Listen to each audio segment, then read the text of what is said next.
Welcome to Off the Roster, brought to you by our founding partner, ProLine. Betting on ProLine is now easier than ever with their new app. Download it today and make things interesting. And the Blue Jays almost made it interesting yesterday against the Dodgers. Progress. And they almost made it interesting. They did not lose. That's the bar. We're going from Game 7 of the World Series to they almost made it interesting. Is that how we're going? Keeping it positive, buddy, because I'm not triggered. I'm not triggered at all, Cab. It's fine.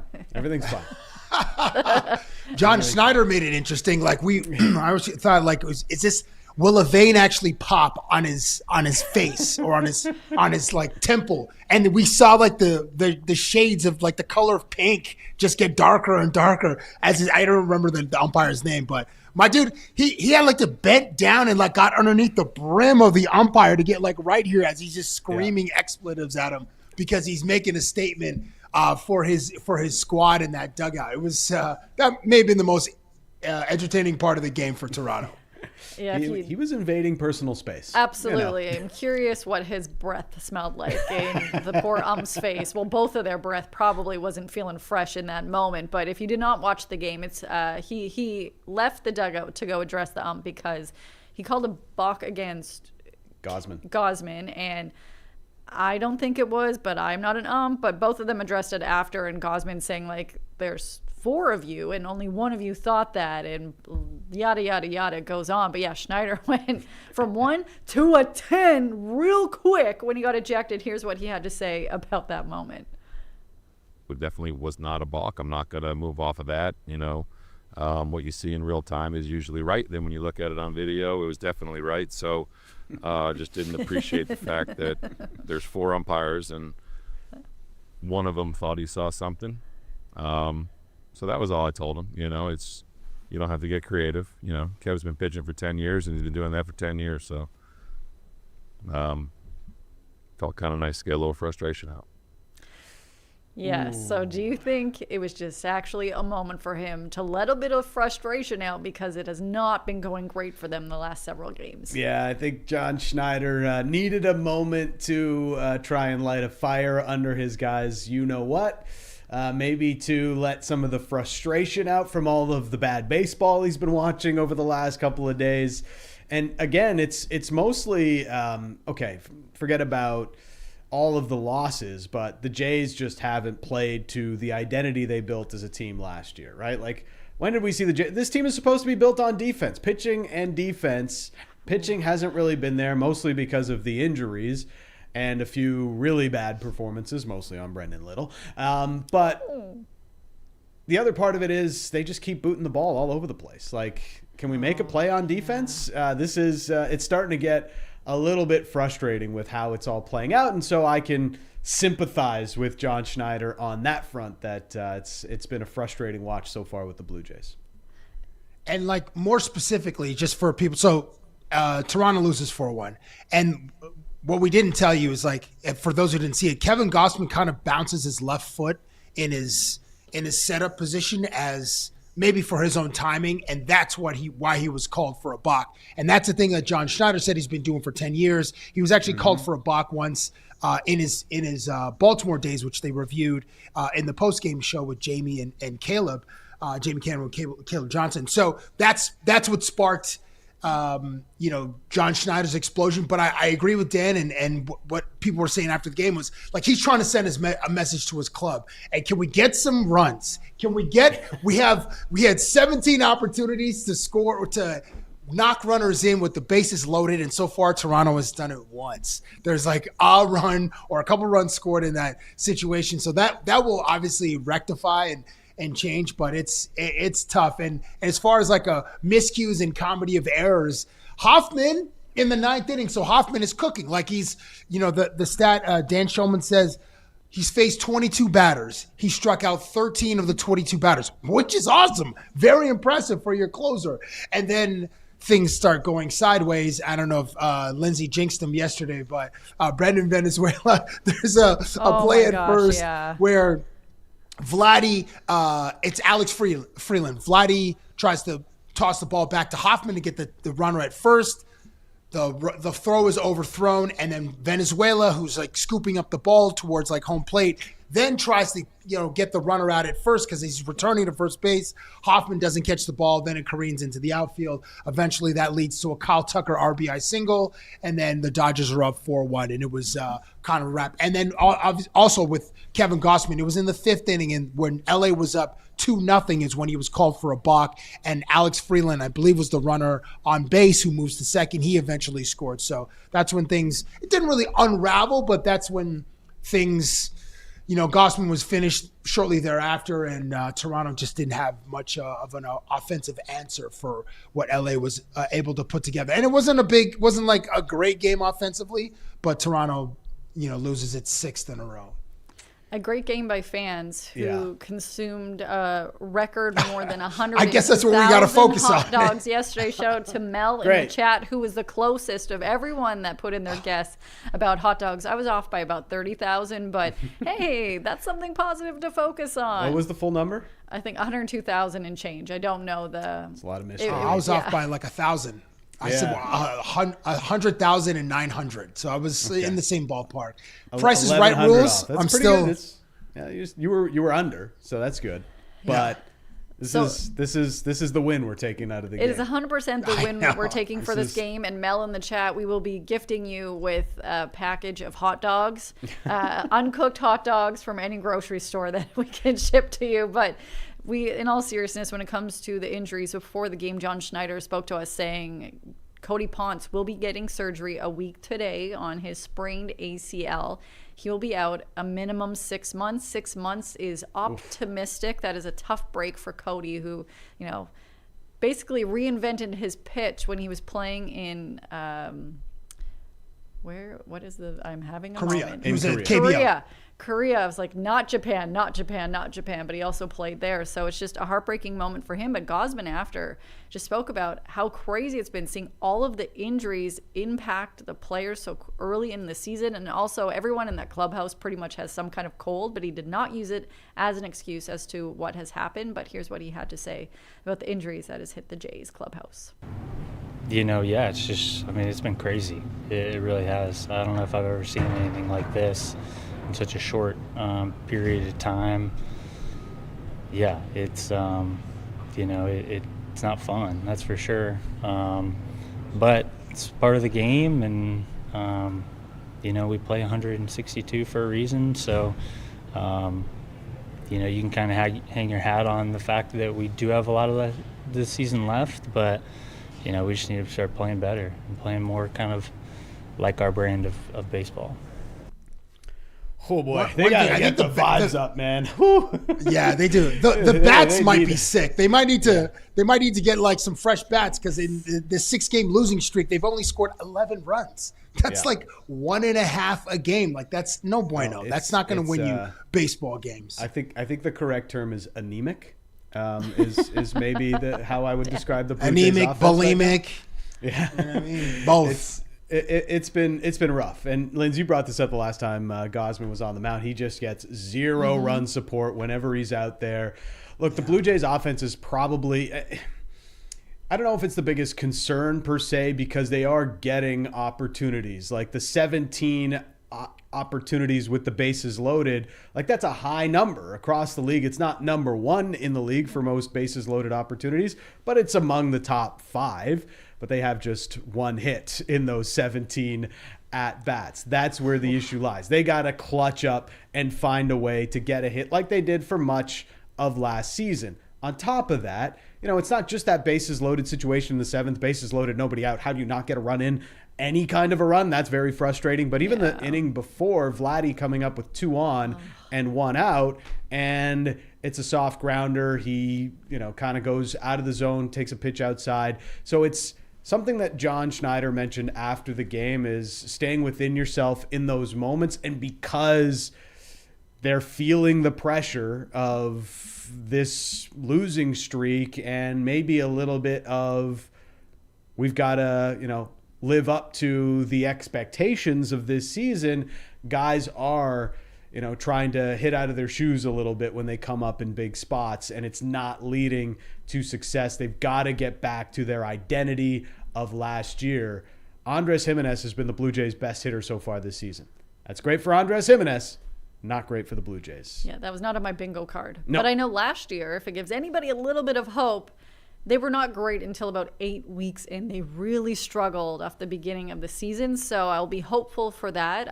Even with runners in scoring position, they started really slow last year as well. George getting his 800th RBI yesterday, so that's a fun little moment. May he get way more over the next couple of days to add to that, but I'm excited for today. You have Ohtani taking on Dylan Cease. I know Dylan Cease is hoping for a bit of a better outing as the rest of the Jays nation, but yes. I can't handle Ohtani and just the unicorn that he is. It's just overwhelming. And it was funny yesterday at the game because there's a lot of Japanese media that follow him around. I think they have at least usually between 30 and 50 traveling media members with the Dodgers, which, to put that in perspective, the Jays usually have 3, and that is not including the broadcast on-air talent. So when he was on the field, I think there's close to 60 cameras trying to film anything Ohtani was doing, just walking around on the field. It was a spectacle. So I can't wait to see what happens today, hoping for a big win for them. But how are you feeling? I just want to skip to Friday's start. Oh, Patrick Corbin getting the start for the Blue Jays. I mean, look, they had a lot of starters. They've had to get desperate, and Patrick Corbin is now going to start on Friday. I think he threw 5 innings. As a tune-up after the Blue Jays signed him last week.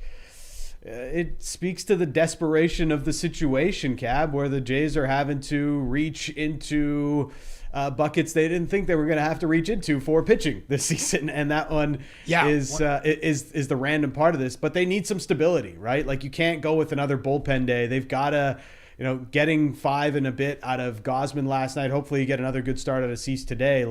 That's something that's going to help this team get back on track, is getting a little bit more consistency out of their rotation because of all the injuries. I agree with you. This is like a stopgap kind of a measure. And, it's nice to have a lefty, but I can't recall any Patrick Corbin great game. Even like those years in Washington, I know we don't keep this metric isn't as important as it used to be in the 2000s, the 80s, and the 90s. Excuse me. But this guy he led the MLB in losses 3 consecutive years with Washington. This is post Max Scherzer and the year that they who's the third baseman? Rendon. The year that they won the World Series. But yeah, obviously there's the front office we just got to get to you, Savage and Barrios and Jane Bieber getting back, and then Patrick Corbin might just get a nice little handshake. Thank you for your service, and or not. Who knows with the injuries, because the injury bug has plagued the team so prevalently in the first part of the year, which is actually when you want this to happen. We don't want this to hit us or hit Toronto in August or September when we're in the highest of leverage situations, aiming for the playoffs or even competing in the playoffs. Want to have your best guys available. So I understand this move from the front office. Does it kind of smell like a can of sardines? 100%. But I'm open to be proven wrong, and I hope that we are proven wrong and Patrick Corbin can unlock, I don't know, something from his Arizona days or whatever, as far as some of that magic aura or dust that he might be able to recall and transfer onto the mound for Toronto. In the chat right now, if you are not following along on YouTube, make sure to follow us on Off the Roster. We have Clayton offering to provide his services for the Jays to, maybe offer a grand slam or 2, bring his mitt, he says, from the 80s. Yes. Yeah. And then Johnny saying that he can throw a mean slider. So, hey, maybe... Is he talking like a burger, like on a barbecue Sunday? Or does he mean let us know in the chat. Fried chicken slider? Maybe does he throw a slider, or does he make a mean slider? That's please maybe clarify. the right Please clarify in the chat. Thank you, Dan. We needed that. Because if he's throwing a slider, it's probably a meatball. So there's a lot of puns here, anyways. Oh my God. So yesterday pregame, I had the chance to speak to a couple of Blue Jays. I'll be honest, I'm going to wait to air some of them because when it's a little bit more positive surrounding them. But there are a couple Blue Jays that are still within, I'm just going to restart that. There are a couple Blue Jays that are on the Dodgers, including Teoscar Hernandez and Santiago Espinal. We'll hear from Teo later in the week. And for Santi, he was an all-star. He had an all-star season with the Toronto Blue Jays. And his story of getting onto the Dodgers, if people don't know, he signed a minor league deal with the Dodgers in spring training in late February and then goes on to make the roster. He had a really good game before he came and played in this series against the Jays, which he's not seen any minutes, but we will put the full interview online. I just kind of focused on the Blue Jays related questions that may entertain our audience who do not want to hear about the Dodgers and his journey back to getting on another MLB team. Take a listen. It's been a blessing, especially playing with the back-to-back championship team and, being able to be in the locker room with a lot of veterans, being able to be with Teo, that I played with Teo here in Toronto too as well. So it's been cool. Taking advantage of every opportunity that I can get and, just doing my job. Was it a bit of a comforting moment to know that Teo was on the team? Did he reach out to you, give you any pointers? Like, you guys are always smiling whenever you've been around each other. Yeah, I mean, I call him and I tell him, hey, I'm signing with the Dodgers. We both make a couple jokes that we had here in Toronto and stuff like that. And, the opportunity that we get to play every day next to each other, I think it's cool, and, right now, as you see, a hidden BP, we're just out there laughing, making jokes and stuff like that. And that's how it been the whole time. So it's cool. 2 questions just about some of your former teammates. Oh, man. Can we go back to the time that you started a music video with Vladdy? Like, what was it like between takes? I mean, I'm going to tell you something that probably nobody knows. So when that music video came, when we were doing the music video, they told me I got to hit with a stick and a ball so it can look like I'm hitting like a homer. I think I missed the ball like 4 times in a row, and it was a flip. I was embarrassed because there was a lot of people. Oh, my God. No, it's fine. I'm laughing, too. It doesn't matter.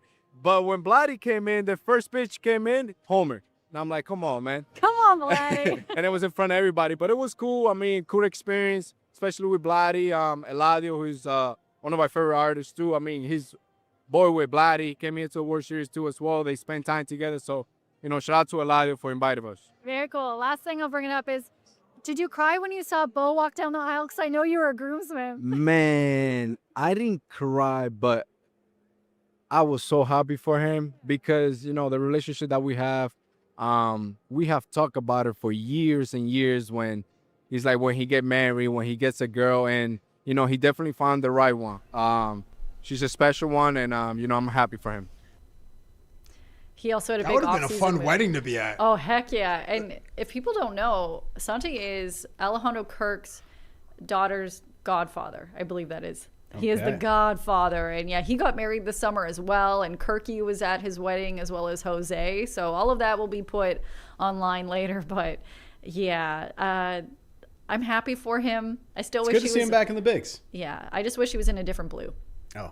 I'll take him on the Blue Jays. I know today, if that was the case, you'd probably be like, what are his numbers? Why is he striking out? But Yeah, well, he could have come in to maybe pinch hit for Brandon Valenzuela last night in the big spot of with the bases loaded. which Schneider was asked about why didn't they put someone else Well, to go in. why'd you even activate Tyler Fitzgerald for? I don't know. You have so many. How you doing, buddy? I'm doing okay. I'm just, everything's fine. Everything's fine. Everything's fine. It's not. Wait, are you the dog in the house? Like, is the house on fire, or are you just the dog in the house? Everything's Just fine. holding the cup of the espresso, una cafe. Jays need a win. That's it. But you Jays do posed need a a win. question We'll get one to tonight. us. Yeah. Yeah. Or today, it's this afternoon. Yes. 3:00. You posed a question to Cabbie and myself when I told you that we were going to have Espinal on the show. Yeah. He had one of the great one-hit wonder seasons in Blue Jays history, right? Like, of all the guys, and okay, you look at the numbers, and that season didn't end up being all that great as far as some of the great seasons in Blue Jays history, but he was an all-star. He came out of nowhere and became an all-star with the Blue Jays, and it's a memorable, he had a one-hit wonder season with the Jays and has been kind of a journeyman ever since. But made me think about other Blue Jays that have been great one-hit wonders. Who sticks out for you as somebody who just showed up had an awesome season and then like rode off into the sunset. And I think the best example in Blue Jays history, you guys are going to give yours, but like I'm starting off at the top. Okay. It's Dave Winfield, who has 41, shows up as the DH, has one of the biggest hits in Blue Jays history in 92, helps them win the World Series, got MVP votes as a 41-year-old when he was with the Jays. I think that's the best one and done season with the Blue Jays. Setting the bar high. Yes. I believe Cabbie can follow it up with a home run. I think that's the best one, Dan. Only because when I started, so this is the personal anecdote here is when I started collecting baseball cards as a kid, there were 2 prized baseball cards. It was the Ken Griffey Jr. Upper Deck, that Upper Deck number 189. We're just, standing there with the bat. And then it was Frank Thomas with Leaf. I don't even know if Upper Deck, I don't think even these companies exist anymore. I think it's all Panini these days. But Upper Deck, it was Ken Griffey, and then it was Frank Thomas, Leaf 90. He was a rookie. And I fell in love with Frank Thomas because I was chubby and a first baseman. And, Frank Thomas just hit the cover off the baseball, won back-to-back MVPs. So the one season he was in Toronto in 2007, he was 39. To your point about older Jays having huge production for their clubs, this guy's 39. He led the Blue Jays in home runs. He had 26 home runs, 95 RBI in 27. Alex Rios was on the team. Vernon Wells was on the team. I think Aaron Hill was on the team. But the one season with Toronto in 2007, listen, they were 83-79. Didn't make it to the postseason. That year, the Boston Red Sox swept the Colorado Rockies to win the World Series. And shout out to Big Papi and Mike Lowell. And that's a random Red Sox. But Frank Thomas wearing a reference on the show. I know. I think actually Mike Lowell won World Series MVP that year too. But anyway, Frank, the Big Hurt, the one big season with Toronto is my favorite one and done. Lindsay, I'm sure there's a better one, but what do you have? No. I love both of yours. Like the guy I'm picking had an AL Cy Young Award winning season, that being Robbie Ray, and specifically his That's pants. A great one. Yeah. Because if you watched it, there's an entire not Twitter the player, account. his pants. No, his pants. No, not the Cy Young season, Cap. No. It's the pants. One hit wonder with those pants, because I'm sure he had to oil or grease his legs up to get those bad boys on. There was an entire account that is still dedicated to them tight pants he wore on. Honestly, I think they were spray painted on, but anytime he would pitch for the Blue Jays, this account would post a photo of his tight pants. Yes. So, but yeah, aside from that, he had a great season with the Blue Jays, and I guess so did his pants. His pants had a great season. They became a talking point for many play-by-play crews. Yeah, I'm surprised they're not in the memorabilia of the things that are on the concourse, the 100 level of things in Jay's history. His pants should be there. The tights that he basically wore. 100% they look tights. more like leggings than baseball pants. Lululemon should have sponsored him in his tenure with the Toronto Blue Jays. I love that the chat. He's out in California.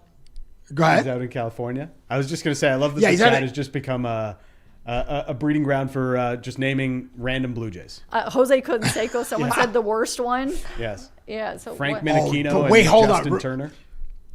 Go ahead. Oh my gosh! Remember when Jose Canseco hit I think it was the first either player and or Blue Jay to homer into the 5th deck at Skydome, when it was called Skydome, right next to the hotel. This guy's power was just obviously fueled by some foreign substances, but this mother bleeper could really hit a baseball. And I was gonna say about Robbie Ray's in California. He's pitching for the Giants, and thank you very much for resurfacing that Twitter account, because he's actually pitching really well for the Giants. And I kind of forgot, post Seattle, I kind of forgot about him, but it's nice to have a Robbie Ray reference every once in a while on the show. This chat is great right now. Thank you guys, as always. Follow along on Off the Roster. They're having a bush party on Munenori Kawasaki being brought up. Oh, yeah. Heck yeah. He had the best interviews. Best quotes. Oh, yeah. Remember the time he's like, but what did he say about eating a banana? To either give him potassium or he just enjoys eating. I don't know why I thought of that one. Of all the clips that he had with Barry, oh my gosh, what was Barry's last? The sideline reporter there. Oh, yeah. I'm going to look that up. Oh, jeez. I'm forgetting his name. Anyway, yeah, that's a great call by the chat there. Marcus Semien also being thrown out as a 45 Barry homer. Davis, He was yes, thank you. unbelievable. Oh, yeah. Marcus And they Simmons got the was bag in unbelievable. Texas, and now he's playing with Bo Bichette in New York. upsetting. I How know. quickly the winds change, man. Yeah, I wanted him to come back for another season. I loved seeing him play in a Blue Jays uniform. We have a couple other ones. Josh Phelps being thrown out in there. Oh, yeah. I don't even know if these are one and done guys. But you know what? You guys brought up Barry Davis. Joe Biagini. Joe Biagini, who will be on the 6-inning stretch pitcher? in a couple of weeks. Oh, really? yeah, he's a pitcher. Joe that had, Biagini. He had He's very such. Italian. He was one of the best interviews. He was very eccentric and full of joy, but he had some of the most wild post-game interviews and just things that he would say. He had no filter, or his filter was either, I'm going to say some crazy talk in the best way possible. Joe Biagini. Yeah. Kawasaki just brings me so much joy. Yeah, the chat going off right now. I like this. We will have was some fantastic. more Blue Jays talk in a moment. We're going to talk about the Masters in 4 minutes. So in 4 minutes, let's try to talk about the Toronto Raptors, who beat the Heat yesterday, forcing a players-only meeting after for the Heat and the Raptors. Now 1 game ahead, yes, of the 76ers for that playoff spot, and they will be taking on the Heat again tomorrow. So They beat the snot out of the Heat. Like they have the Heat questioning what they are as a team right now, because the Raptors beat them so bad last night that the Miami Heat had to have a players only meeting, and reports from my Miami Heat reporters were that it was actually a excuse the pun, very heated post-game players meeting from the Miami Heat. I mean, the Raptors, incredible performance. They needed that, a little bit of a confidence booster as they look to lock down that final playoff spot. But, they held Bam to 7 points. He was 2 of 13 from the field. Yeah. It was just an all-around great team performance, which is kind of what this Raps team needs. And, as we talked about yesterday, Emmanuel Quickley kind of helps all the other pieces fit. And I know he didn't play a ton last night. I think he had 18 minutes, but maybe there is something too. Emmanuel Quickley just allows the rest of the pieces on the Raptors roster to fit better together. It helps the puzzle come together for Darko Rajakovic. A couple of notes from last night. One, Brandon Ingram gave the worst post-game interview of all time to Josh Lewenberg. It was the most, and I know that this has happened to me before, and I don't know if it's happened to Lindsay, but when guys are not into it, and this is just a standard interview. It's not like I'm, coming in with hijinks, but Josh Lewenberg asked about, his first question was about Emmanuel Quickley, and Brandon Ingram was just he helped us space the floor. It was just he was just so bored by it. He just wanted to go give his kiss, give his girlfriend a kiss on the other side of the court, and wanted nothing to do with that post-game interview. But this, as Dan mentioned, this was a get-right game for Toronto. Two notes that I made from last night's 121-95 victory. 31 assists by Toronto. Excellent. We need that. Whenever Toronto registers assists around 30 mark, then the team usually is productive and wins. And then secondly, Toronto dominated scoring in the paint, 70-34. I haven't seen a performance like that from the Raptors in a very long time. And it was striking just how much they were able to get at the rim. This happened to Toronto a couple games ago against Boston, where Neemias Queta was just eating our food, eating our Thanksgiving dinner, or not Thanksgiving, Easter. So it was great to see Toronto, dominate and force their will on another opponent. And finally, Toronto has held Miami to under 100 points in 3 games this season, which is outstanding for the defense's confidence and the team as a whole. This is the get-right game that they needed, and I hope that Toronto can duplicate this tomorrow night when they play Miami again, post-players-only meeting where they should respond. However, it's a play-in team. It's been a play-in team since Jimmy Butler was there, and this season will finish with the same result for Miami. They're not really going anywhere. No, but thankfully we finally saw the Raptors play defense in the fourth quarter, holding Miami to 19 points. Here is what Scottie Barnes had to say about them finally playing some great defense in the fourth quarter. What our keys were, we wanted to just help each other guard the ball. And I think we did a great job of helping each other and then building out. So, I think everybody took on that challenge today. I think Nice, Scottie. that Nice. Dan wakes up every morning saying this question out loud. Where are they going with this roster? Because I heard that about 10 times this morning in the studio. Where are they going with this roster? Yeah, it's kind of the big question about this Raptors team. It has been all season. And I know we're kind of figuring that out as we go along, and we're going to get more intel when we get to the playoffs here for this team. But yeah, how do the pieces fit around Scottie Barnes? I mean, how long is RJ Barrett going to be here? What's going on with Quickly? He was in trade rumors. Pirtle was in trade rumors. So I feel like the front office is constantly looking at how are we going to build, obviously, a true championship contender again. And that picture is unclear. I think there's a lot of options open to the Raptors this offseason to improve the roster or take it in a different direction for how they get it back to being a championship contender. But right now, we can enjoy what they're putting on the floor. Well, I hope that Mike Weir Agreed. becomes a champion again when it comes to the Masters. I know it is a Well, long I think shot. that's about as long a long shot as you can have. That's about a chance of me think hitting so. a hole in one. On it. Yeah. No, he's got a better chance of winning the Masters than you hitting a hole in one. Even Oh, out of actually, mini golf. I would- Spicy. I would say I'm a pretty good golfer, and I've been a couple inches off of hitting multiple hole-in-ones. Oh, wow, Yeah, okay. so like We need to see the video. there is, and I have does photos video because exist? on Raptors Media Day, a couple people took a photo with the ball landing right beside the pin, and I was just like panicking because it was like maybe an inch away, and I was right. like so angry about it. But yeah, we Well, took selfies ahead of the with it. RBC Canadian Open, Oh, yeah, when I'm we gonna get school out you, to Dan. Media Day on I'm gonna May school you. 4th, Lindsay Dunn is going to try and hit a hole-in-one. Well, one more sleep until the Masters. Today is a par 3 contest, and if you're going to talk about Masters, there's only one person that we can have on today who is an award-winning golf journalist who had a great piece drop in The Athletic this morning, SiriusXM's PGA Tour host and a golf analyst for CBS Sports. We welcome to the show J-Dog, Jason Sobel. Thank you. Good morning. How are you? Good morning.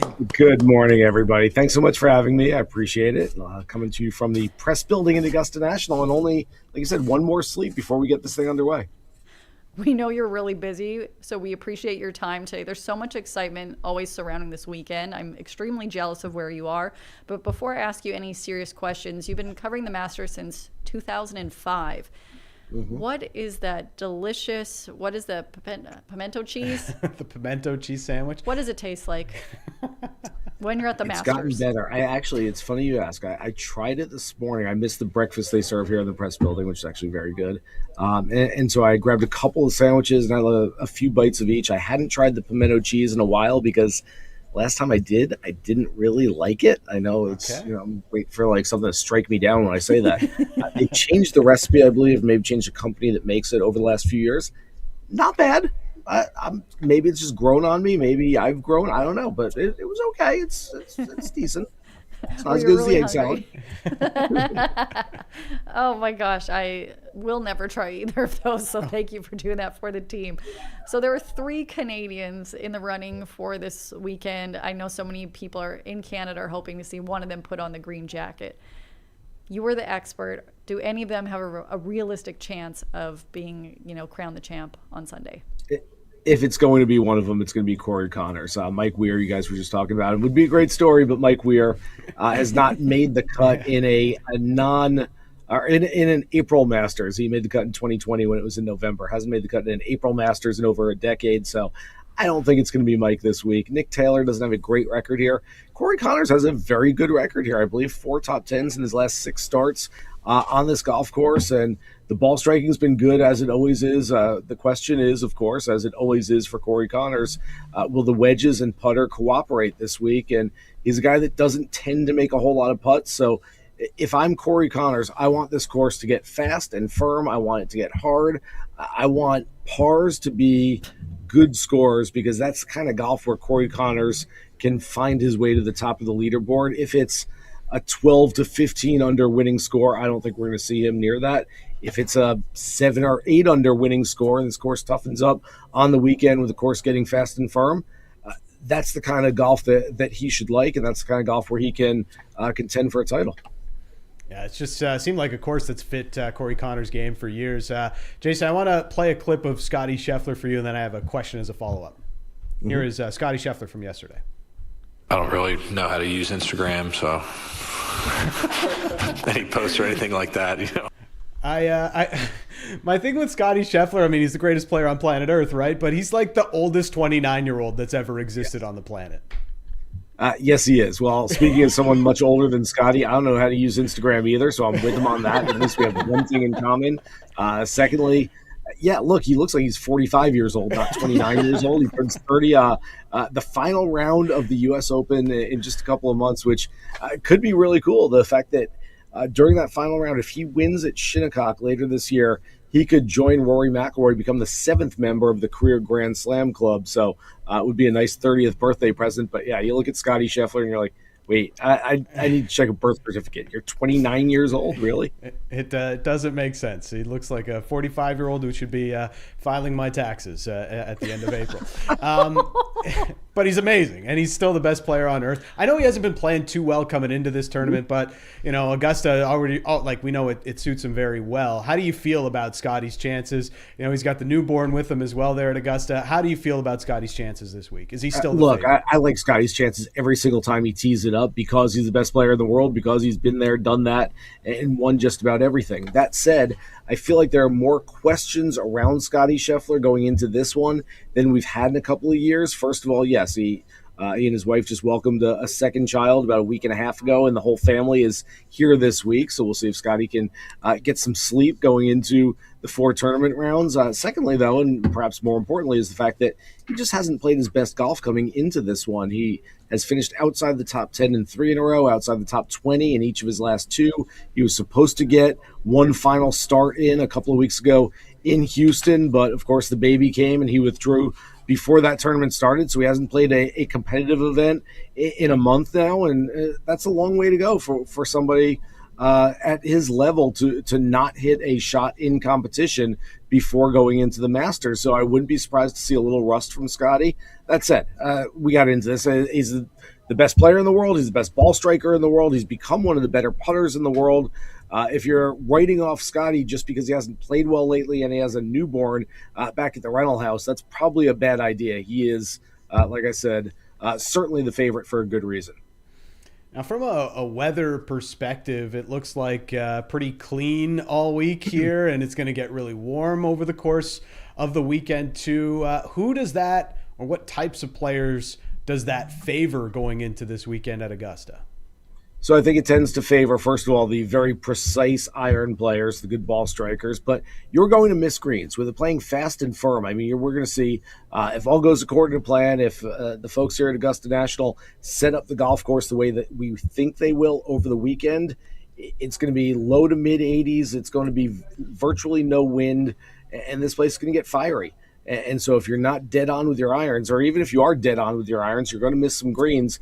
And I think it's going to come down to short game more so than usual. I think your wedges around these greens are going to have to be so precise, and you're going to have to hole a lot of 8-foot putts, and maybe 8-foot putts for par, not for birdie, just to keep those rounds going. And those guys who figure out that part of the game this weekend, those are the ones that are going to be on the top of this leaderboard. Jason, good morning. Cabbie here. I have a few questions for you. One is, I don't know if this is quite a Cinderella season yet for Chris Gotterdup, but Chris Gotterup's won twice already so far this year, the Waste Management Open and the Sony Open in Hawaii. He's the lone player to win multiple tournaments. Is this the year that he's like the why didn't I see him coming year, or did the betting models kind of predict his surge in the earlier part of the calendar? So really strange one for Chris Gotterup. He's now won 4 times on the PGA Tour, yet he's making his Masters debut this week. Usually at some point you win that many times, you're going to get in. He won an alternate field event a couple of years ago, which didn't come with a Masters invitation, and then won his second PGA Tour event last summer after the Masters and won 2 more, like you said, this season. So he's already a seasoned closer and a seasoned veteran, but playing as a rookie. And we all know that only once in the modern era has a Masters rookie won this golf tournament. That was the late Fuzzy Zoeller back in 1979. Doesn't mean that rookies don't play well here, though. In fact, over the last 15 years, we've seen 6 Masters debutants finish in runner-up, going back to Jason Day in 2011, and Jordan Spieth, Ludvig Aberg did it just a couple of years ago. So I do think Gotterup's one of those guys, like a Jacob Bridgman, who's probably played better than everybody else on the PGA Tour this year, that can show up here, having never played, having no experience, and have a really good week. I think it's an old adage and probably a tired adage that the guys who haven't played here before, who haven't been in the Masters field, can't go out and play well. Maybe they can't win, but I do think it's going to be a good week for them. Jason, and it's great that you mentioned those names because I cribbed them from the article that I read from you published in The Athletic yesterday. So an article called Masters 2026 Odds, April 7th. You mentioned Jacob Bridgman, you mentioned Chris Gotterup, and obviously that note about Fuzzy Zeller, the only rookie ever to win the Masters in 1979. Okay, so in the next paragraph, you mentioned, for what it's worth, I'm sprinkling a couple of bucks on Min Woo Lee from Australia and Adam Scott as my two long shot outright bets. Why? So first of all, Min Woo Lee spoke with him on PGA Tour Radio a couple of weeks ago, and I suggested that he's taking the game maybe a little more seriously, that he's more mature than he was just last year. And he said, no, I'm still having fun out there. I'm just better. It's taken me a little while to believe in myself, taken me a little while to figure some things out, but he's playing some terrific golf so far this year, and I would not be surprised to see him up near the top of the leaderboard come this weekend. Adam Scott has a lot of Justin Rose in him. Remember, Justin Rose last year was the first-round leader here once again for a fifth time, a record-tying fifth time, was the first-round leader here at the Masters, and then got into a playoff with Rory McIlroy, lost, of course, in that playoff, but Justin Rose is a guy who's on the back nine of his career, admittedly, in his mid-40s right now, but I can see Adam Scott sort of figuring out that same blueprint and being a guy who's won here, of course, 13 years ago, but can come back and still contend for a title once again. He's worked so hard on his game over the last few years, and he told me last year at the U.S. Open, where he was contending for a title at Oakmont, that really it's all the hard work, all the tournaments he's playing, it's all to go out and try to win another major championship. And he knows that window is closing over the next few years. He's 45 years old right now, he'll turn 46 later this year. And so there's not a whole lot of time left for Adam Scott to go win a major championship again. This could be the time for him. Thank you for the intel. Last question from me for you, sir. Who's the one player in 2026 that people are in your DMs mentioning the most often as someone to win a tournament, but then they end up finishing tied for 44th consistently? It's a good question. I'm going to answer this with a guy that could have, should have, and would have won, not just last week, but last month as well. Ludvig Aberg is a guy that we all know as I've called him a generational talent. I think this guy is so good.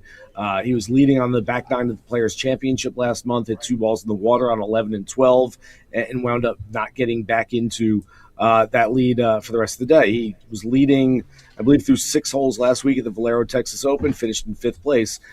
There's rhetoric around him right now. The narrative is that Ludvig can't get the job done on a Sunday afternoon. My take on that has always been, I'd rather see a guy get into contention and lose and get that experience of being in the heat of the battle than finishing in 34th place, than never having a chance. So I don't have a problem with him not closing out golf tournaments. The more times you get into contention, the more times you're going to find out a way to win. So I think Ludvig, who was second here in his debut, as I mentioned, 2 years ago, 7th last year, and should have been a lot better. He finished bogey triple his last 2 holes. I think Ludvig's got a great chance this week, and he's a guy that, yes, a lot of people are talking about, not necessarily positively right now, but a lot of people are talking about Ludvig, and I can see him bouncing back from those couple of big losses to have a big win at some point very soon. One of the sweetest Appreciate that swings. intel. One of the sweetest swings on tour right now is Ludvig Aberg. Jason, you've been so gracious with your time, but we'd be remiss if we didn't ask you about the defending champ. I mean, Rory, it feels like the monkey, and he mentioned this yesterday, the monkey finally off his back is how much less pressure is there on Rory? It just feels like, just watching his newser yesterday, he just felt a lot less tense than he had in previous years for obvious reasons. Yeah, no doubt. And because of that, I think this week can go one of 2 ways for Rory McIlroy. Either this can be a celebration of what he did last year. Of course, the Champions Dinner was last night, and he'll be announced as the 2025 Masters champion when he steps to the first tee tomorrow. And so maybe it's just a little bit more of a celebration, reliving what happened and what took place. You can't take that away from him for the rest of his life. Or like you said, maybe that monkey is off his back, and now it's let's step on the gas pedal. And Rory, certainly, I can tell you this much. He does not care about finishing in second, third, fourth, or fifth here. If he's going to go play this, he's going to go out and try to win this golf tournament.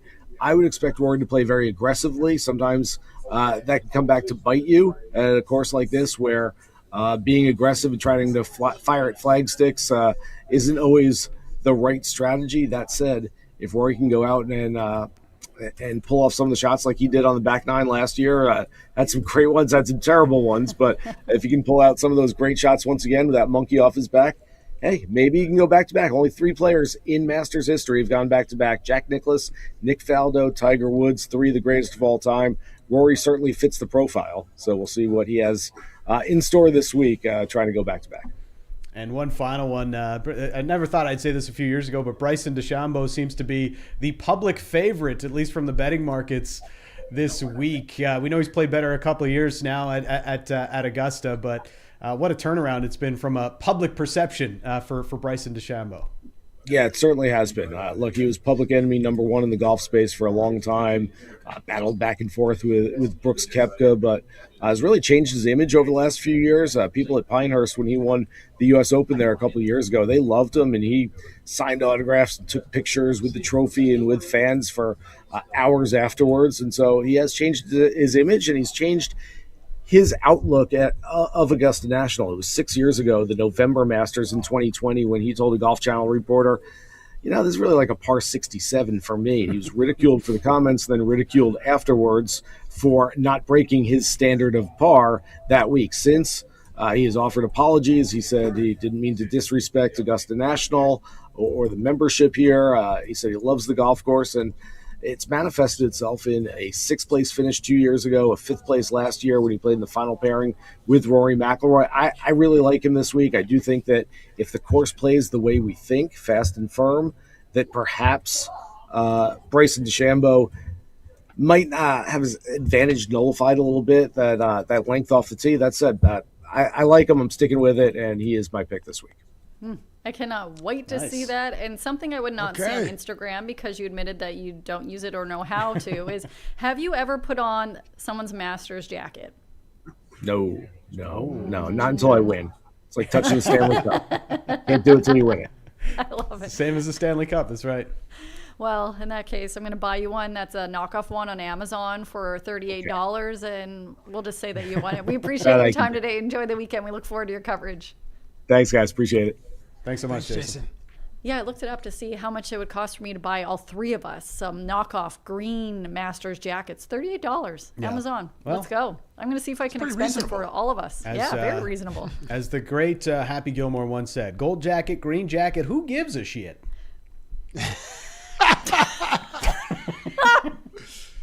Some days I don't even know what to handle.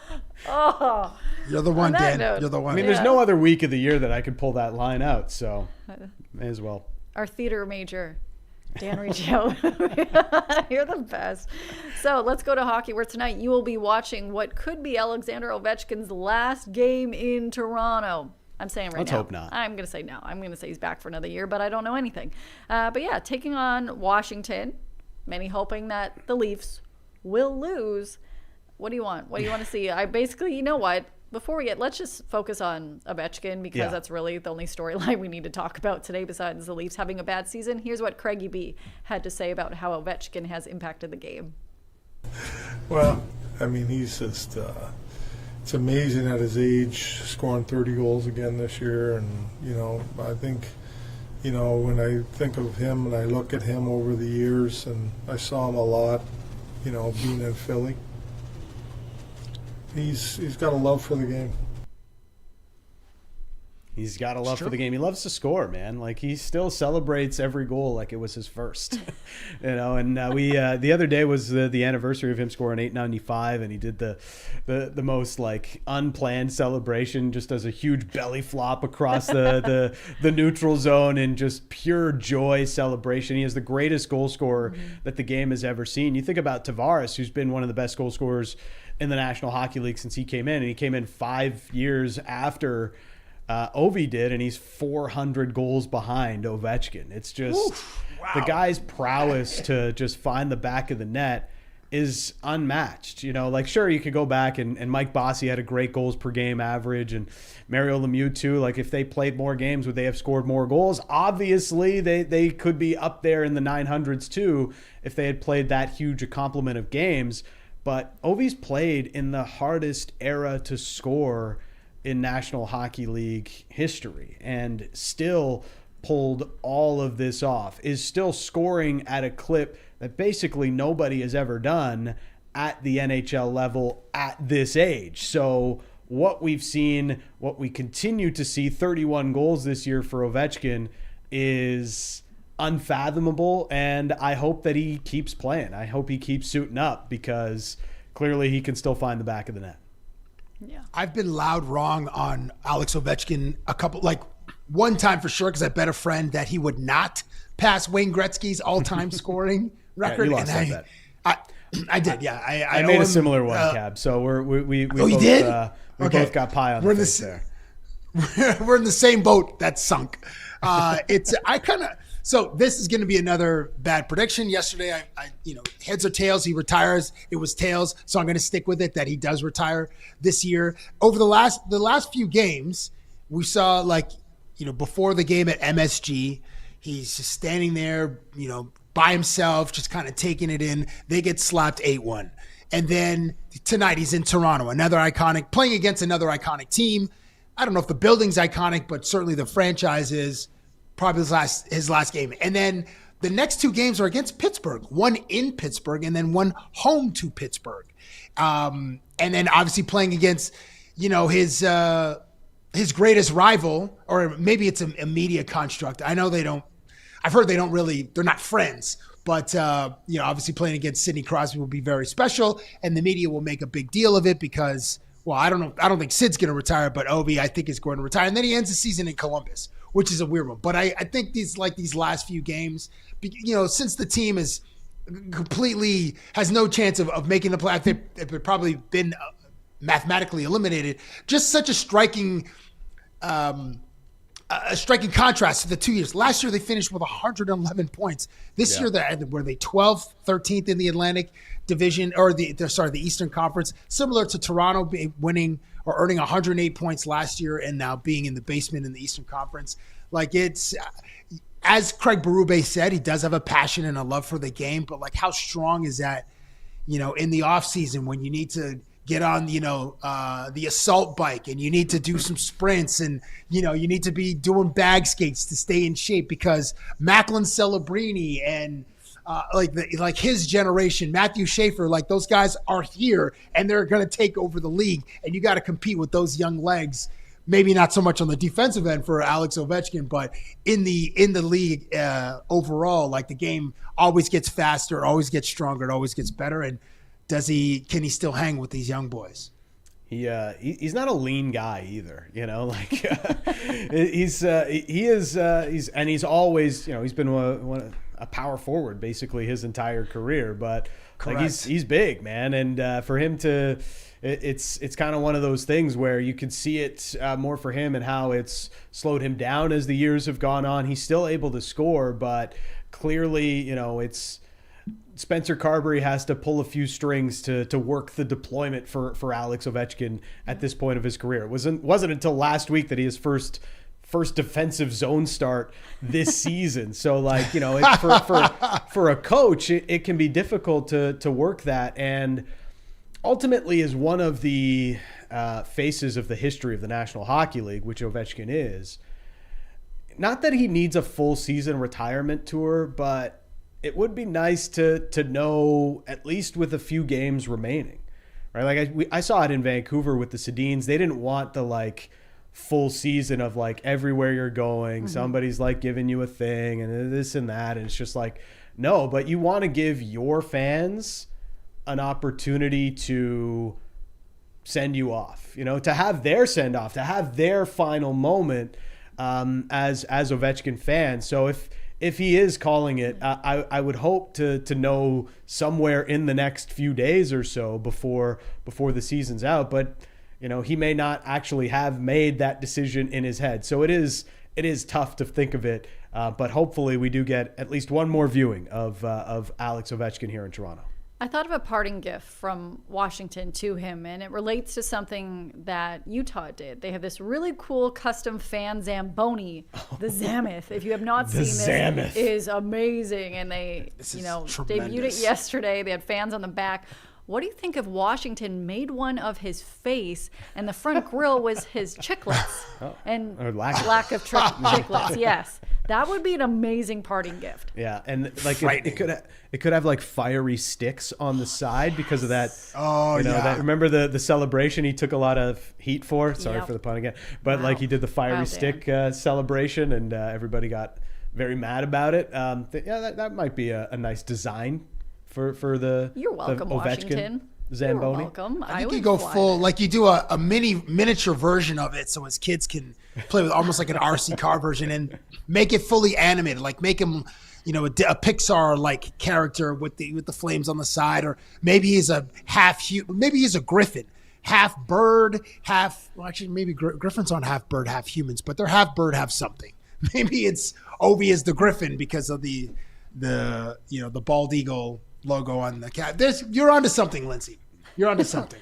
What would the fun leaf Zamboni be? Fun and Leafs is not something we've heard beside each other in a long time. Not this season. Not this season. I don't think they would do that. I would love for them to try to do a fan Zamboni. But like a leaf, there's nothing fun about a leaf. Like, how would you turn a leaf into a Zamboni? That is a garbage suggestion, Dan. A leaf, I would maybe say the Toronto Maple Leafs. A trash panda. You have to absolutely go with raccoon. And so when you think of Toronto, you think of trash pandas? I think of the Toronto Maple Leafs as trash right now. Sorry, that's probably the meanest thing I've said in a while. Sorry, they're better than me. I mean, they've had a tough with the season. CN Tower, maybe? They have had a tough season. Can you imagine a raccoon coming out and then like a fun tail, people on it? Maybe they give him like raccoon hats. What was it, Davy Crockett that had a raccoon hat or something? That would be amazing. And something that looks like similar to Carlton the Bear. Maybe it's kind of like face. it's the dog van in Dumb and Dumber. Oh, but make it Carlton the Bear, something like that. Yes, and then make it smell like a wet bear. Don't know what that smells like, but they can absolutely figure that out for us. You know this? I just imagine. It doesn't smell like Febreze, I can imagine. I think of wet dog, and I'm like, well, a wet bear can't smell nice. Tell us about your life. How close have you been to bears? Well. How does Sophia, Michael, Jordan, Keith Richards, Dunn Peterson smell after when? Just fun for that. Forgetting my dog's name right. She smells like garbage right now because she has not had a bath in a week. No one cares about that. She's very angry with me. But you know what? I won't be angry with your guys' ProLine pick of the day. That's right. The new ProLine app is here. Betting online with ProLine Plus and betting in store with ProLine are both easier than ever with their new app. Has more sports, more leagues, and more markets than ever. Dan, what do you have for us? I couldn't not take the bait for tonight's game. I'm going to be at Scotiabank Arena covering the Leafs and Capitals. We're going with a Capitals play, and that is the grade 8, the greatest goal scorer in NHL history, Alex Ovechkin, to score against the Maple Leafs. He's got 45 and 63 career games, so that's like a 58 goal pace. Feel my odds are pretty good on this one for an Alex Ovechkin goal tonight. I like it. And these suggestions are for entertainment purposes only. Inspired by Jason Sobel, who we had on the show a few moments ago. Min Woo Lee has finished in the top 5 twice this season at Pebble Beach and the Houston Open, as well as finishing 6th at the Arnold Palmer Invitational. Lee ranks 5th in strokes gained and 7th in strokes gained off the tee in the PGA Tour season this year. His driving distance ranks 13th. So eat up those par 5s at the Masters and get there in 2. Min Woo Lee to finish in the top 5 and a little sprinkle to win the Masters, which starts tomorrow is my ProLine pick of the day. Little lawn shot action. Let's go. Yeah. I like it. I like Bryson this weekend. I do. I don't like Mike Weir this weekend, but I'm still going to root for him. So Mike Weir all the way. The long shot. I know, guys, it's not a realistic chance. Show. We do. It's one of those stories that you're like, you can do it. I know you know that quote. You can do it all night long. Yes. You know. So the Toronto Blue Jays were also hoping for a win this afternoon. Like I mentioned, Shohei Ohtani, Dylan Cease on the mound for the start for both teams. I had the chance to speak to a Dodgers player, which I know everyone calm down. You can watch the rest of the interview online. It was exclusive with Mookie Betts, who is not playing in the series. He's injured. He was looking great yesterday. He was doing some drills looking and feeling much better. But Looking very injured, sounds like. No, he looked good. But I asked him, here's just a part of the very much unhinged interview. Take a listen. Do you remember the first song you had, maybe your first dance to back in school? No, I have no idea. I don't remember. I don't remember that at all. Did you even go to school dances? I did go to school dances, but I don't remember any of the songs because I was so nervous because all the girls were there, and I was just nervous to be amongst girls at the time, and I think I was so focused on everything else I wasn't paying attention to. Are you telling us right now that you haven't had game your entire life and shocking the world? That's a fact. Yeah, I didn't. I just stumbled upon my wife, and so really she approached me, so I still don't have any game, but it is what it is. Wow. Such a good Great sport. I admission. was like, what? You just think like so many people adore Mookie that Yes. he's such a nice person, so charismatic. Like I just assume since birth you've had all the charisma in the world. And that. So do you remember, the first school dance you went to? Maybe one of the first songs you got a slow dance with? Because I'll start it off. I do remember and I have a terrible memory. And it's All for One, I Swear, which I know it wasn't. was your karaoke. I'm not joking. And I told Dan this before, but I remember it was with Andrew. I was grade 3, and I was just so nervous. And it's like when you're standing super far apart doing like a zombie dance. Yep. And I remember because he's like, do you think the word love is in this song? And I vividly remember that. And then I hated the song after because I'm like, is this guy telling me he loves me? I'm too young. But I remember the first school dance and how awkward everyone was standing on different sides of the gym.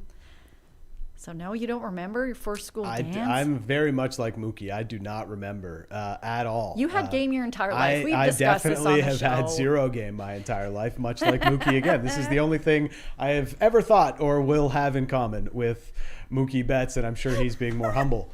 Where am I being honest about my childhood? But the I don't know why the song that comes to mind is like, what's that one by Savage Garden? I can't remember the song name, but I do remember the band name. And Truly Madly Deeply? Yes, that's the one. Truly Madly Deeply. And Or I Knew I Loved what was You. the big one during all of our like graduation dances was the graduation song, by As Vitamin We C. Go On.